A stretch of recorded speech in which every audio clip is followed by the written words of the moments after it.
The festival where Romans whipped each other for love, a wild celebration of fertility, myth, and ancient tradition unfolds today.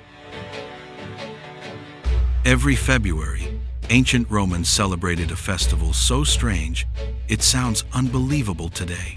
Men would run through the streets, striking women with goatskin thongs to spark love and fertility. Welcome to Lupercalia, the wildest festival in Roman history.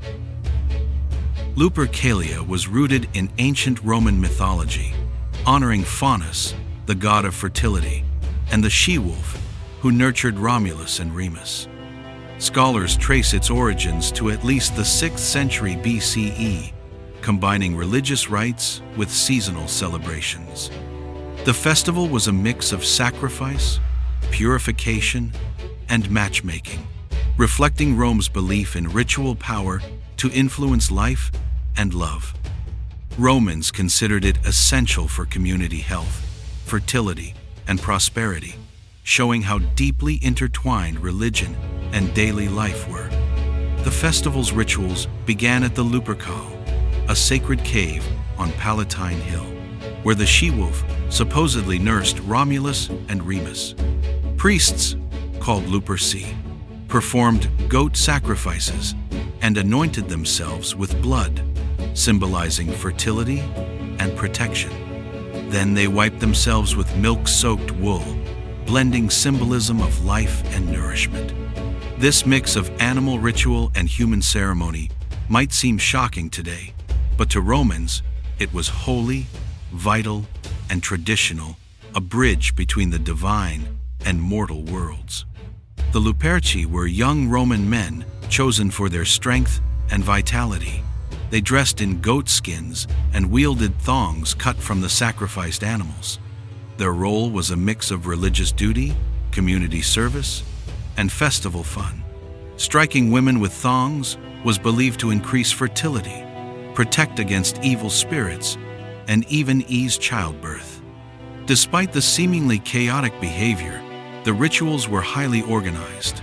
The festival followed strict timing, prayers, and ceremonial steps, reflecting Rome's careful balance of ritual, superstition, and societal order. The festival began with the slaughter of goats, seen as a powerful fertility symbol. Blood was collected, mixed with milk, and used to anoint participants, linking life, death, and spiritual energy.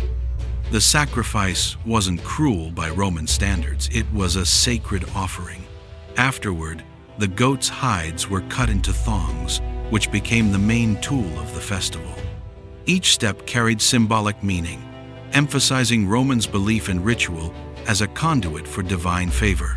To modern eyes, it seems extreme, but it was a ceremony of hope, love, and continuity. The most famous part of Lupercalia was the race through Rome's streets.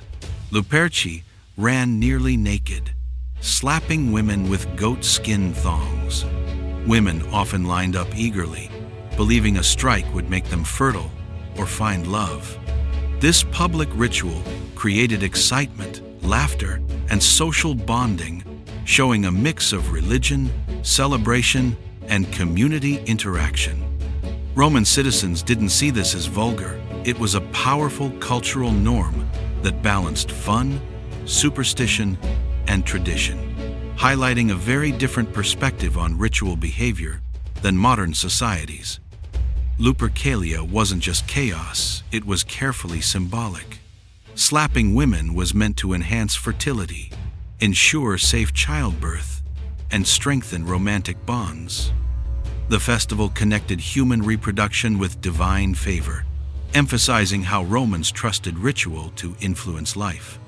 Unlike modern love festivals, Lupercalia was socially sanctioned and religiously grounded, blending fear, hope, and joy into one intense celebration.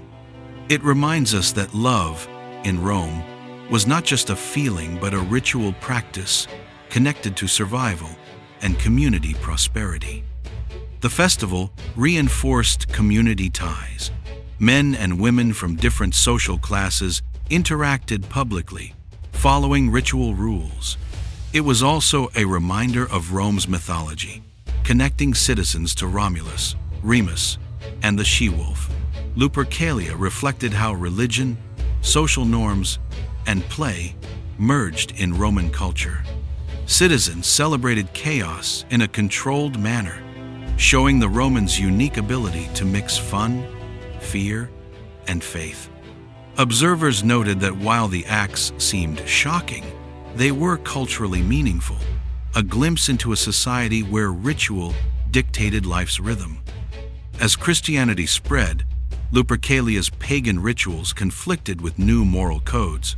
By the 5th century CE, Pope Gelasius I officially banned the festival. Some of its elements survived in folk traditions and Valentine's Day customs, but the ritual whipping and goat sacrifices vanished.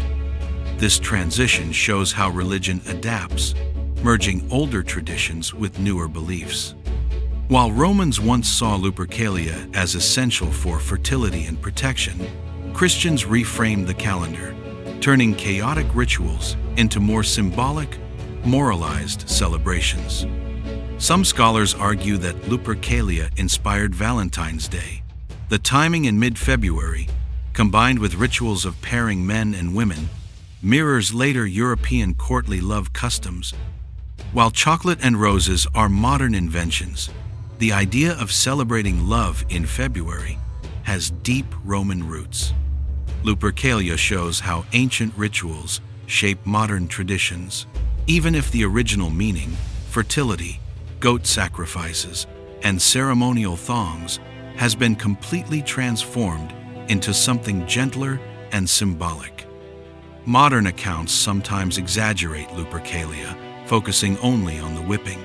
Ancient writers like Ovid describe it, but not as chaotic mayhem. Rituals were ceremonial, structured, and meaningful. Misinterpretations often highlight the shock factor, but the festival also had deep symbolic and societal purpose, from community bonding to religious devotion.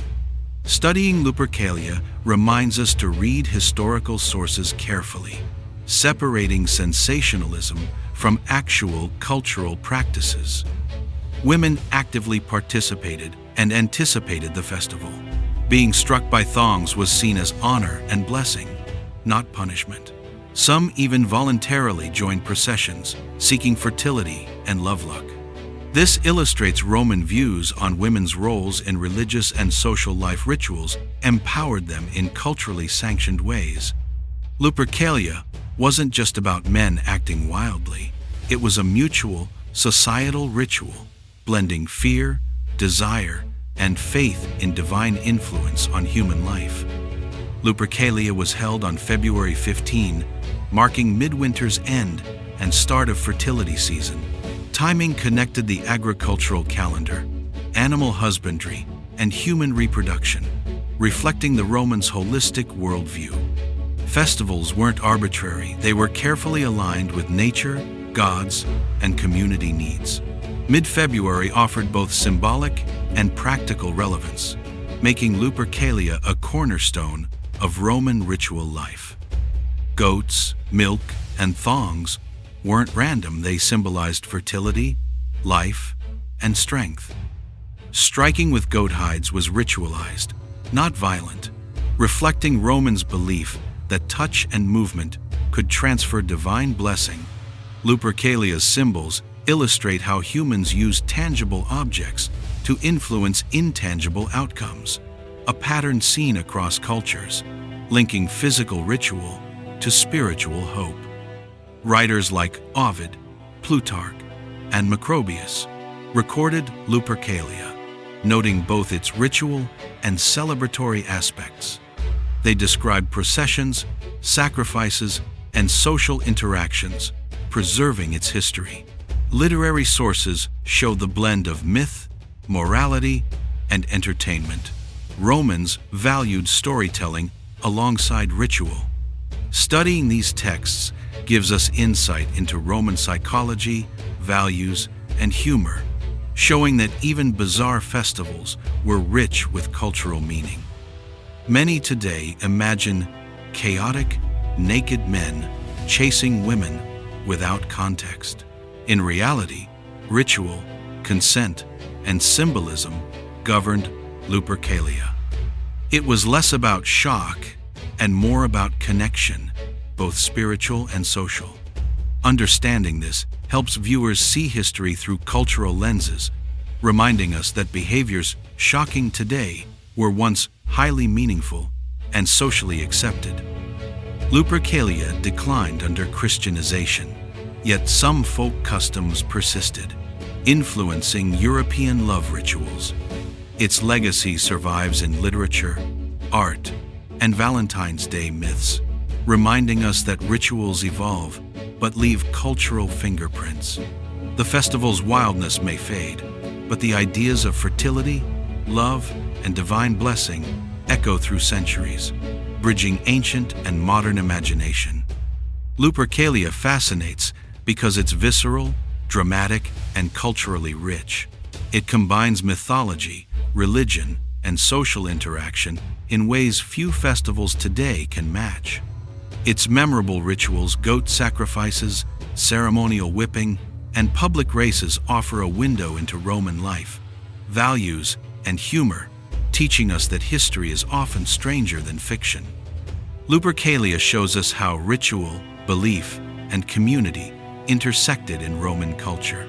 What seems bizarre today was meaningful, symbolic, and socially important then.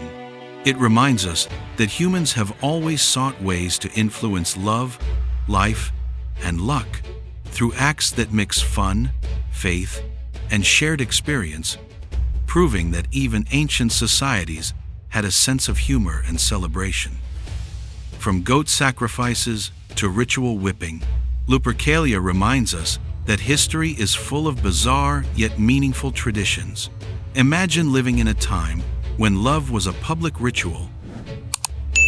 If you love uncovering the weird, wild, and fascinating side of history, dive deeper into the stories that shaped our world, because truth is often stranger than fiction.